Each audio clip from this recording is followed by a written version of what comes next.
Hello everyone, my name is EndSBMM and welcome to another video that I did for a college class. This one is going to be about physical copies, digital copies, and the possible death of video game stores as a whole. Now if you're anything like me, your childhood was marked by trips to a video game store, or for me just GameStop, and walking out with a brand new shiny physical copy of a game. You know, a physical copy, the kind of one you can hold in your hand and take the disc out and look at the instruction manual, which we don't have anymore. Nowadays, it seems like the video game buying climate has changed into being able to buy digital copies of games, ones you do not get handed. The only thing you are handed, and that is, of course, figuratively, is a code that can be purchased online through a website or directly through your video game console. In today's day and age, there's a lot of uncertainty, but one of the things that comes with the most uncertainty is whether physical copies of video games will remain a thing for the next 10, 15, even 20 years. It seems like digital copies of just about anything have taken society by storm. But I don't think it should be this way. I personally love physical copies, and the GameStop employee I interviewed for this video agreed with me. We ended up discussing ownership of video games and whether you really own a digital copy. It brought up an interesting question that I had never really considered. I mean, do you own a digital copy? What happens if they pull support for it or pull the servers? You may never be able to access your digital copy again. But with a physical copy, you always know that there's a pre-downloaded game on there that you can play at any time, so long as you have the means to do so.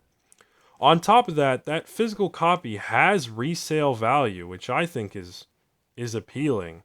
I think that makes a physical copy much more appealing than a digital copy.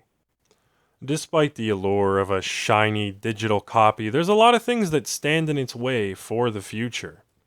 Let's talk about Game Pass on Xbox, for example. Supposedly, you have access to hundreds of games that you can play at any time.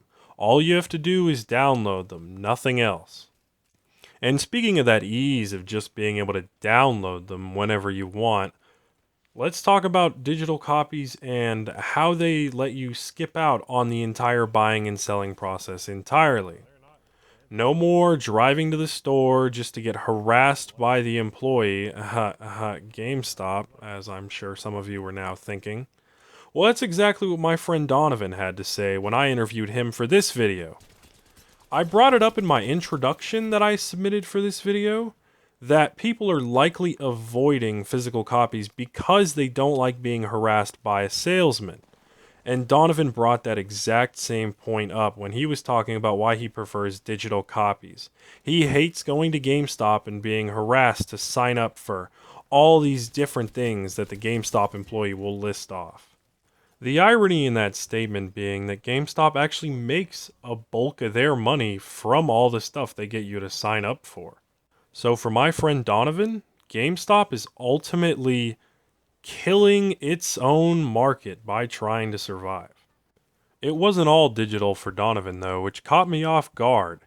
He said that he'd prefer for the old consoles and the old games to stay analog. He'd just like it to be digital from now on going forward. Now, these were not easy words for me to hear, as I'm so personally invested in the maintaining of physical copies being sold. But it seemed like both Donovan and the GameStop employee agreed physical copies are going to die, and soon. So this got me thinking, what can we do to save the physical copy?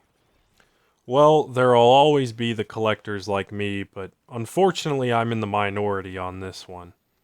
So, fresh out of ideas, I turned to the GameStop employee and Donovan for their opinions on what they think we can do to save the physical copy.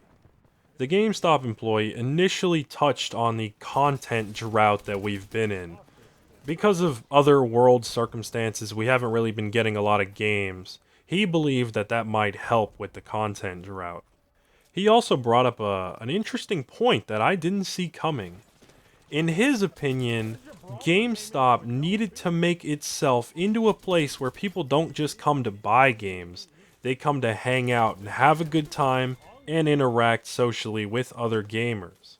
He believed that this would help tremendously with the maintaining of physical copies and with the maintaining of GameStop as a corporate entity and a business. Donovan, however, still harboring a grudge against GameStop, thought that maybe physical copies, or specifically the makers of the physical copies, should do something to entice people to buy them, perhaps offering limited content both in the game or outside of the game in the form of different little takeaways they could include with the box. Will any of this ever be implemented though? I sure hope so, but only time will tell.